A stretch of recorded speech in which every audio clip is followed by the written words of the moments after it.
আসসালামু আলাইকুম। আশা করি তোমরা সবাই ভালো আছো। তো গত লেকচারে আমরা আলোচনা করছিলাম হৃৎপিণ্ডের প্রকোষ্ঠ, তারপর হৃৎপিণ্ডের ভালভগুলো নিয়ে আলোচনা করেছিলাম, অর্থাৎ হৃৎপিণ্ডের সার্বিক যে গঠন বা অ্যানাটমি নিয়ে আমরা আলোচনা করেছিলাম। আচ্ছা, তো আজকে আমরা মূলত আলোচনা করব হচ্ছে একটি হৃৎপিণ্ডের গুরুত্বপূর্ণ বিষয়, সেটা হচ্ছে কার্ডিয়াক সাইকেল, বা আমরা সহজ ভাষা বলে হার্টবিটও বলতে পারি। আচ্ছা, এখন কার্ডিয়াক সাইকেলে কি আসলে হার্টবিট বা আমরা যে পালস মাপি, পালস মেজার করি, তাহলে পালস, হার্টবিট, কার্ডিয়াক সাইকেল এগুলো বলতে আসলে কি বোঝাচ্ছে? তো আমরা এটার জন্য আমাদের কনফিউশনটা একটু ক্লিয়ার হয়, আমরা একটু বোঝার চেষ্টা করি আলাদাভাবে। আচ্ছা, তো মূলত আমরা যদি চিন্তা করি যে আসলে পালস বা এই যে হার্টবিট এটা বলতে আসলে কি বোঝাচ্ছে, পালস বা হার্টবিট কিন্তু আসলে এক জিনিস না। আমরা প্রথমে হার্টবিট থেকে শুরু করি, যে হার্টবিট কি জিনিস। হার্টবিট হচ্ছে কোনো আমাদের হার্টের কোনো একটা চেম্বার, হয়তো অ্যাট্রিয়াম অথবা ডায়াস্টল অথবা ভেন্ট্রিকল।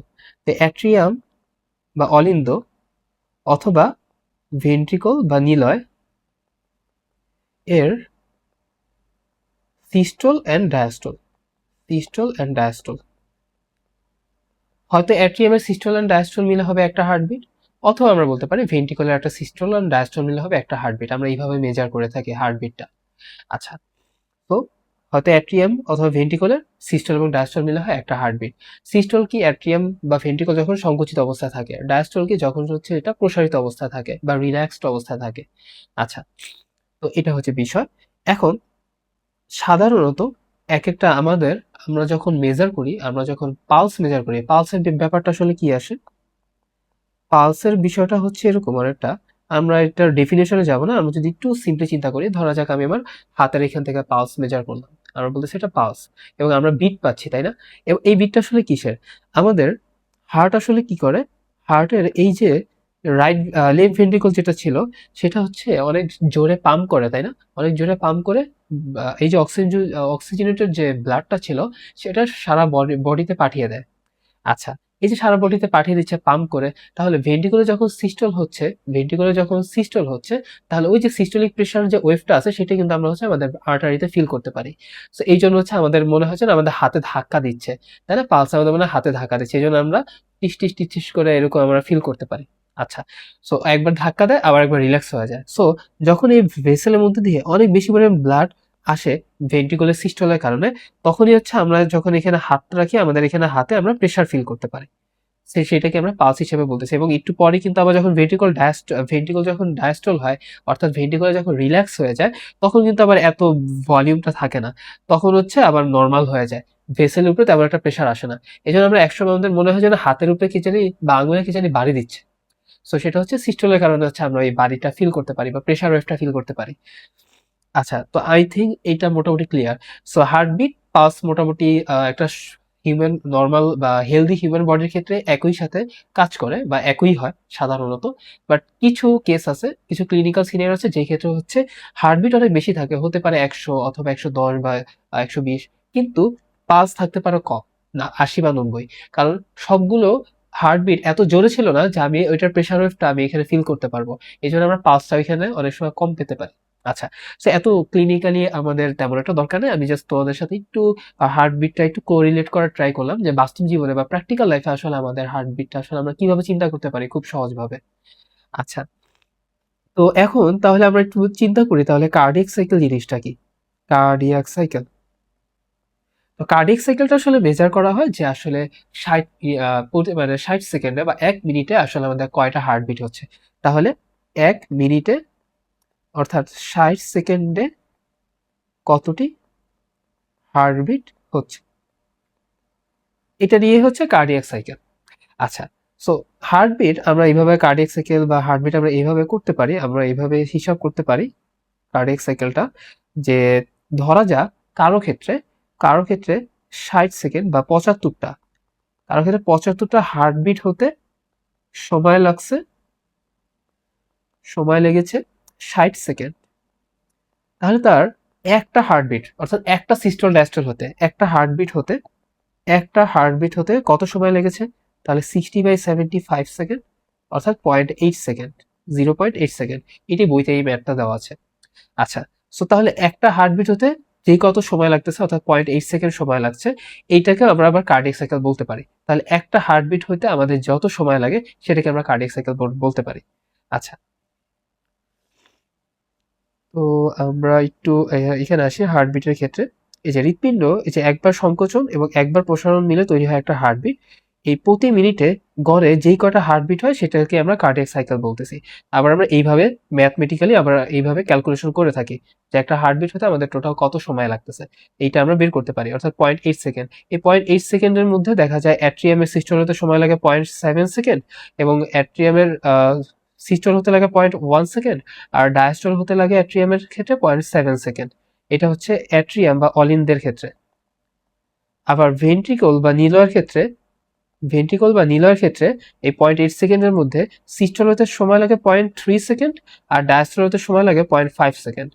কারণ ডায়াস্টল মানে হচ্ছে হার্ট যখন ব্লাড দ্বারা ফিল আপ হয় বা প্রসারণ হয়, সো প্রসারণ কালটা দীর্ঘ হয়, আর সিস্টোলের যে সময়টা অর্থাৎ সংকোচন ফেজটা অল্প হয়। ওকে, সো রিল্যাক্সেশন যে ফেজটা আছে, যে প্রসারণ ফেজ বা ডায়াস্টল ফেজ, এই ফেজে কিন্তু বলা যায় হার্ট বলতে গেলে একটু রেস্টিং অবস্থাতেই থাকে। আর যখন পাম্প করে সংকুচিত হয় অর্থাৎ সিস্টোল হয়, তখনই আসলে কেন আসলে সংকুচিত হবে, কেন পাম্প করে, ওই যে এসএ নোড থেকে যে সিগন্যালটা আসে, ইলেকট্রিক্যাল সিগন্যালটা, ওই ইলেকট্রিক্যাল সিগন্যালটা হচ্ছে অ্যাট্রিয়ামকে পাম্প করায়। তারপর পরবর্তীতে যখন এটা বান্ডেল অফ হিস থেকে পার্কেনজি ফাইবারের মাধ্যমে ভেন্ট্রিকুলে ছড়িয়ে পড়ে, তখন ভেন্ট্রিকুলার পাম্প করে। ওকে, সেই জন্য আমরা খেয়াল করবো মাঝখানে কিন্তু একটা ডিলে হয়, এভি নোডাল ডিলে, সেটা কত 0.09 সেকেন্ড। এই জন্য কিন্তু অ্যাট্রিয়াম আর ভেন্ট্রিকল কিন্তু কখনো একসাথে সিস্টল হতে পারে না, নেভার, নেভার এভার।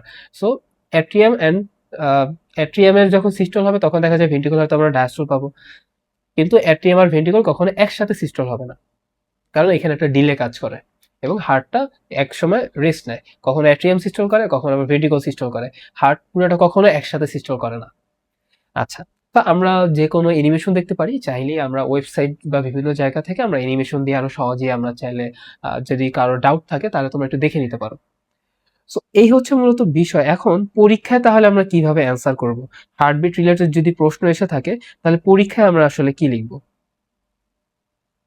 তো এখানে একটা প্রশ্ন আছে যে উদ্দীপকে উল্লেখিত অঙ্গটির কার্যাবলী চক্রাকারে সম্পন্ন হয়, বিশ্লেষণ করো। দিনাজপুর 21 আসছে, ইভেন 25-ও আমার মনে হয় আমি এই প্রশ্নটা দেখছি কোনো একটা বোর্ডে এসেছে।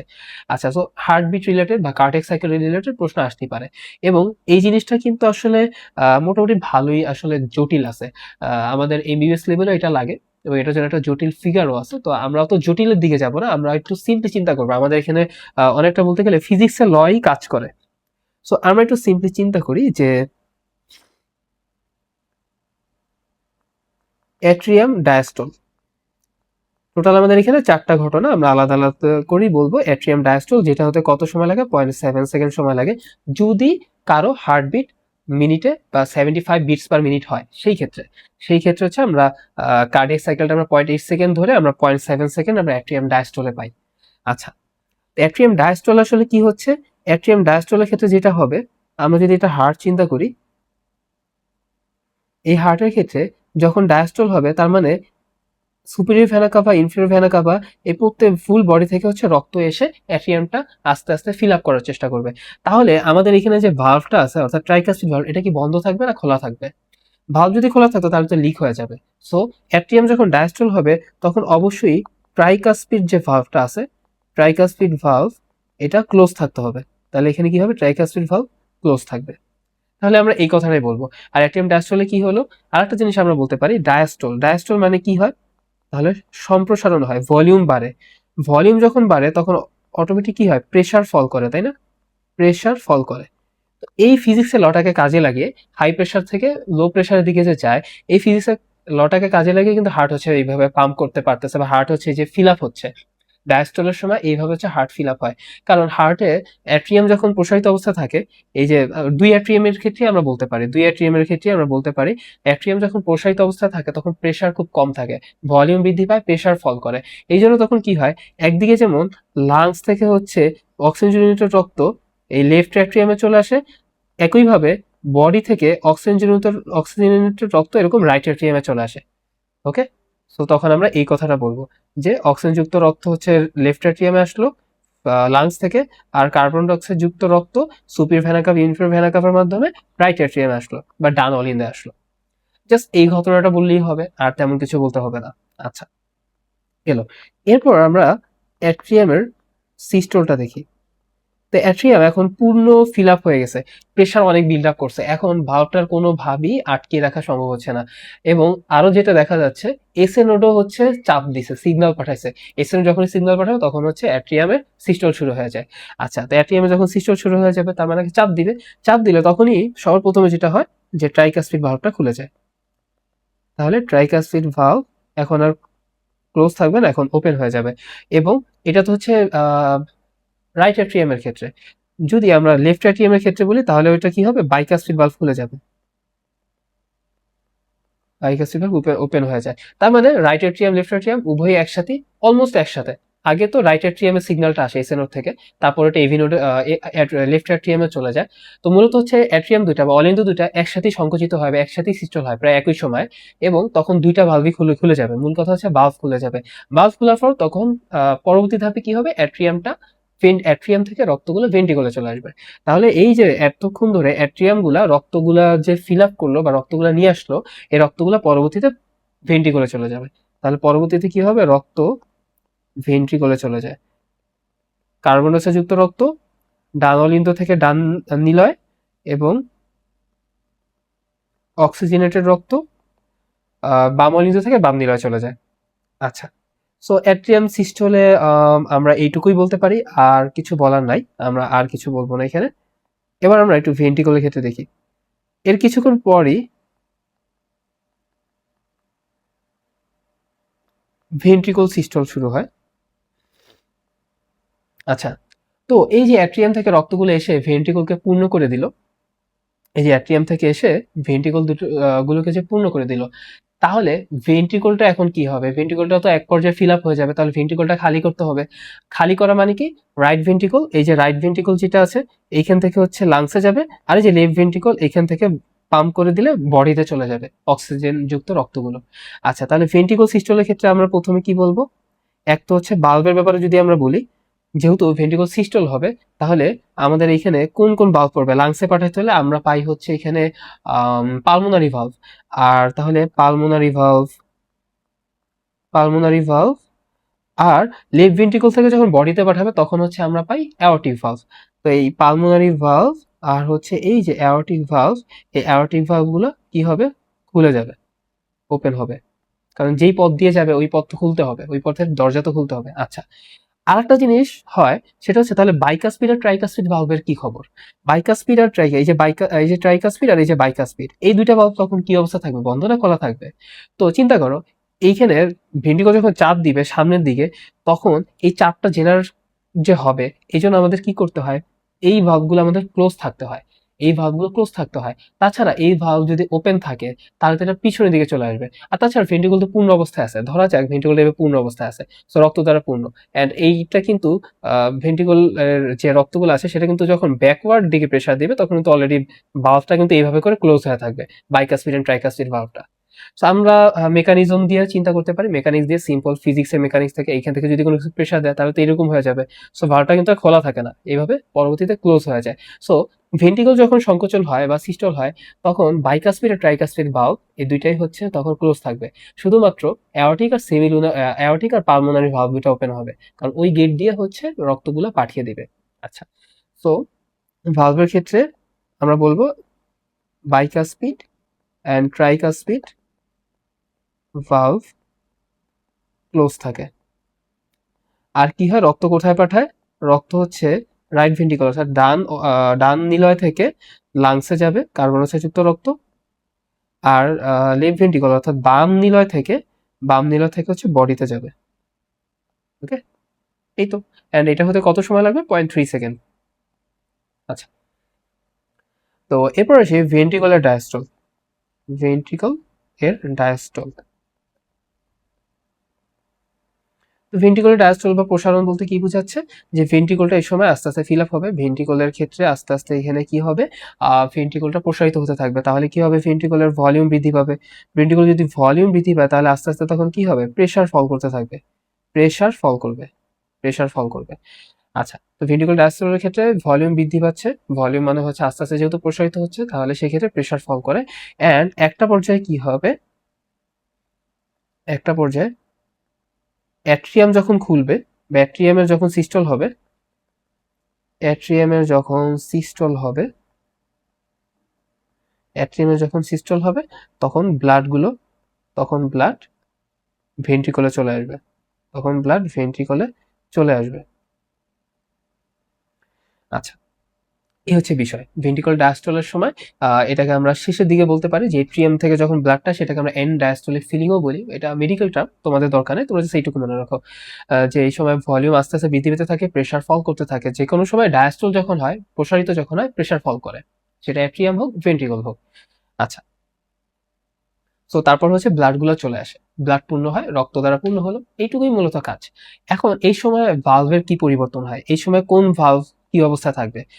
মূলত ভেন্ট্রিকুলার যে যখন ডায়াস্টল গুলা হয়, তো ভেন্ট্রিকুলার যখন ডায়াস্টল হতে থাকে তখন সেমিলুনার ভালভ, অর্থাৎ এই যে অ্যাওর্টিক ভালভ, পালমোনারি ভালভ যদি খোলা থাকে তাহলে তো রক্ত চলে যাবে আসলে সেই ক্ষেত্রে। সো আমাদের হচ্ছে এই ক্ষেত্রে সবগুলো ভালভই মোটামুটি ক্লোজ থাকবে। এন্ড যখন শুধুমাত্র অ্যাট্রিয়ামের সিস্টল হবে, তখন হচ্ছে শুধুমাত্র বাইকাসপিড আর ট্রাইকাসপিড ভালভটা খুলে থাকে। সো মূলত আমরা এই ক্ষেত্রে ক্লোজ রাখবো, ক্লোজ থাকে কোন ভালভগুলো? এই ভালভগুলো, এই যে যেই পথ দিয়ে হচ্ছে লাংসে যায় এবং বডির দিকে যায়। সো ক্লোজ থাকবে হচ্ছে পালমোনারি অ্যান্ড অ্যাওর্টিক ভালভ। আচ্ছা, সো এই হচ্ছে বিষয়, এন্ড এটা হতে সময় লাগে মোটামুটি 0.5 সেকেন্ডের মতো। আচ্ছা, তো আমরা যদি একটু এইখানে দেখি বইয়ের একদম সামারাইজ করা যে ইনফরমেশন গুলো, মূলত কি হইতে পারে, অ্যাট্রিয়ামে যখন সিস্টল হয় তখন কি হয়, ফুল বডি থেকে রক্তগুলো চলে আসে। ফুল বডি থেকে কার্বন যুক্ত রক্ত বাম অলিন্দে ডান অলিন্দে আসলো, আর লাংস থেকে অক্সিজেন যুক্ত রক্ত বাম অলিন্দে আসে। আচ্ছা, তা আসার পর অ্যাট্রিয়াম দুটো ফিল আপ হলো, ফিল আপ হওয়ার পর এটা পাম্প করবে, পাম্প করার পর ভেন্টিকুলে চলে যাবে। তাহলে ভেন্টিকুল ফিল আপ হয়ে যায়, তখন হচ্ছে ভেন্টিকুলার সিস্টল শুরু হয়ে যাবে, ভেন্টিকুলার চাপ দিবে, ভেন্টিকুলার সিস্টলের মধ্যে তখন রাইট ভেন্ট্রিকল থেকে হচ্ছে লাংসে যাবে, আর লেফট ভেন্ট্রিকল থেকে ফুল বডিতে অক্সিজেন যুক্ত রক্ত চলে যাবে। তারপর কি হবে, ভেন্ট্রিকলের ফিল আপ হওয়ার দরকার হবে, খালি তো হয়ে গেল, সিস্টল হয়ে গেল, এখন খালি ফিল আপ হবে। ফিল আপ হওয়ার সময় কি হয়, ভেন্ট্রিকল গুলো রিল্যাক্স হয়ে যায়, ডায়াস্টল হয়, এটাই। তো এই জিনিসগুলো হচ্ছে চক্রাকার, মানে চক্রাকার বলতে কি, মানে ছন্দময়তার সাথে একটা নির্দিষ্ট সময় পর পর এই জিনিসগুলো বারবার রিপিটেটিভলি হতে থাকে। তো একটা সময় ভেন্ট্রিকল খালি হয়, বা একটা সময় হার্ট ফিল আপ হয়, হার্ট আবার খালি হয়ে যায়। সো এই ব্যাপারগুলো এই নির্দিষ্ট সময় পর পর হয়ে থাকে। আচ্ছা, তো এইটা হচ্ছে আমরা বলতে পারি হৃৎপিণ্ডের একটা ছন্দময় গতি, এবং এইটাই হচ্ছে কার্ডিয়াক সাইকেল, যেখানে অ্যাট্রিয়ামের সিস্টল ডায়াস্টল, ভেন্ট্রিকলের সিস্টল ডায়াস্টল আমরা পড়লাম, এবং এখানে প্রেশার চেঞ্জ হয়, এখানে ইলেকট্রিক্যাল চেঞ্জ হয়, এখানে ভেন্ট্রিকল যখন চাপ দেয়, সিস্টল হয়, এই সময় কোন ভালভগুলো ক্লোজ হচ্ছে, bicuspid and tricuspid valve close হয়। তাহলে ভেন্ট্রিকলের যখন সিস্টল হয়, ভেন্ট্রিকল বা নিলয়, এই নিলয়ের সিস্টলের সময় তখন বাইকাসপিড আর হচ্ছে ট্রাইকাসপিড ভালভ ক্লোজ হয়, তাই না? তো এই যে বাইকাসপিড ভালভ আর ট্রাইকাসপিড ভালভ যে ক্লোজ হচ্ছে, এর ফলে একটা শব্দ হয়, সাউন্ড হয়, এটাকে আমরা বলতেছি লাভ, লাভ সাউন্ড। আর ভেন্ট্রিকলের যখন ডায়াস্টল হয় তখন হচ্ছে এই যে অ্যাওর্টিক ভালভ, কারণ সিস্টলের সময় তো অ্যাওর্টিক আর পালমোনারি ভালভগুলা হচ্ছে খোলা ছিল, তো এটা তো বন্ধ হইতে হবে যখন ডায়াস্টল হয়। সো অ্যাওর্টিক আর পালমোনারি ভালভ, পালমোনারি সেমিলুনার যে ভালভগুলো আছে, এই ভালভগুলো তখন আবার ক্লোজ হয়। ওকে, অ্যাওর্টিক আর পালমোনারি ভালভ ক্লোজ হয়, তখন আমরা হচ্ছে ডাব সাউন্ড পাই, ডাব, লাভ ডাব, লাভ ডাব। তো ভেন্ট্রিকুলার সিস্টলের সময় কি হয়, ভেন্ট্রিকলটা পাম্প করে ব্লাড গুলা পাঠিয়ে দেয়, লাংসে পাঠায় বা বডিতে পাঠায়। সো এই সময় হচ্ছে লাভ শব্দ শোনা যাবে, এবং এই সময় ট্রাইকাসপিড আর বাইকাসপিড ভালভটা বন্ধ হয়ে যায় উপরের দিকে। ওকে, উপরে যে ভালভটা ছিল অ্যাট্রিয়াম থেকে যে আসার পথটা, সেই পথটা বন্ধ করে দেয়। আর ভেন্ট্রিকুলার যখন ডায়াস্টল হবে, তখন কি হবে, যেই পথে এতক্ষণ রক্ত পাঠাচ্ছিল অ্যাওর্টিক আর পালমোনারি সেমিলুনার ভালভের যে পথ দিয়ে, সেই পথটা বন্ধ হয়ে যায়। সো সেই গেটটা বন্ধ করে দেয়। সো তখন হচ্ছে আমরা ডাব শব্দটা পাই। সো এই হচ্ছে বিষয়। সো ভেন্ট্রিকুলার সিস্টলে লাভ, আর ভেন্ট্রিকুলার ডায়াস্টলে ডাব, ডি থেকে ডাব মনে রাখতে পারো তোমরা এমসিকিউ এর জন্য। তো এই হচ্ছে টোটাল কনসেপচুয়াল বিষয়টা। জিনিসটা কঠিন মনে হতে পারে, আমি চাই তোমরা বইয়ে কয়েকবার পড়ো, আর হচ্ছে অ্যানিমেশন দেখার ট্রাই করো। আমি এখানে অ্যানিমেশন দেখাতে পারিনি স্বল্প সময়ের মধ্যে, তোমাদেরকে আমি যতটুকু পেরেছি বইয়ের ইনফরমেশন গুলো আরেকটু আমাদের মেডিকেলের কিছু টার্মস ইউজ করে তোমাদেরকে সহজ ভাষায় বোঝানোর ট্রাই করেছি। সহজ না, জিনিসটা আসলে কঠিন। তো আমি বলবো তোমরা এটাতে সময় দিয়ে হচ্ছে কয়েকবার হচ্ছে তোমরা এটা পড়ো বা দেখার ট্রাই করো। আশা করি এটা সৃজনশীল আসতেও পারে। আচ্ছা, সো ভেন্ট্রিকুলার ডায়াস্টল দিয়ে কার্ডিয়াক সাইকেল তো গেল। কার্ডিয়াক সাইকেলের পর আমাদের আর তেমন কোনো পড়া নাই। কার্ডিয়াক সাইকেলের পর আমাদের আর তেমন কোনো পড়া নাই।